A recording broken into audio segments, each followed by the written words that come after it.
Lut xalqı.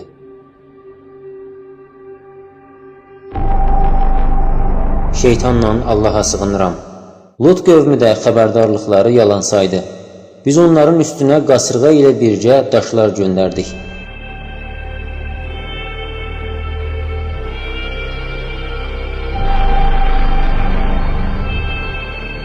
Anadolu torpaqları, Mesopotamiya ovalığı, Ərəbistan yarımadası və Afrika qitəsinin şimal-şərqi qədim tarixlərdən etibarən fərqli mədəniyyətlərin beşiyi olmuşdur. Allah tarix boyu bu cəmiyyətlərə öz elçilərini göndərmiş və onları öz yoluna dəvət etmişdir. Özlərinə gələn peyğəmbərləri inkar edən, şəhid etməyə çalışan və ya sürgün edən bütün inkarçı xalqları Allah məhv etmişdir. Bu xalqlardan biri bugünkü İsrail dövləti ərazisində yerləşən, Ölü dənizin sahilində yaşamış Lut xalqıdır. Quranda bildirildiyi kimi, Lut peyğəmbərin elçi olaraq göndərildiyi bu xalqın içində böyük bir pozğunluq olan homoseksuallıq geniş yayılmışdı. Şeytandan Allaha sığınıram. O vaxt qardaşları Lut onlara dedi: "Məyər qorxmursuz?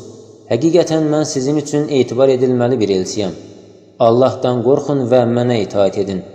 Mən bunun əvəzinə sizdən heç bir mükafat istəmirəm. Mənim mükafatım ancaq aləmlərin Rəbbinə aiddir. Doğrudanmı siz insanlar içində ancaq kişilərə yaxınlıq edir və Rəbbinizin sizin üçün yaratdığı qadınlarınızı tərk edirsiniz? Siz həqiqətən də həddi aşan adamlarsınız."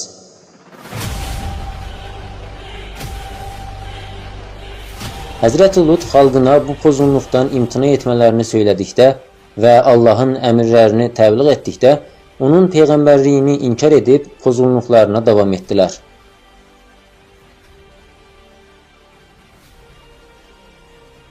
Davranışlarının cavabı olaraq Allah bu xalqı dəhşətli bir fəlakətlə məhv etdi.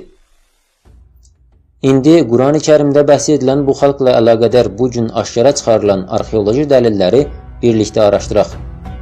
Yahudi və xristiyanların müqəddəs kitabı olan Kitab-ı Müqəddəsə baxdıqda, bu hadisənin Quran-ı Kərimdəkinə bənzər bir şəkildə izah edildiyini görürük. Kitab əhlinin müqəddəs kitablarında bu azğın xalqın yaşadığı şəhərin Sodom olduğu göstərilir.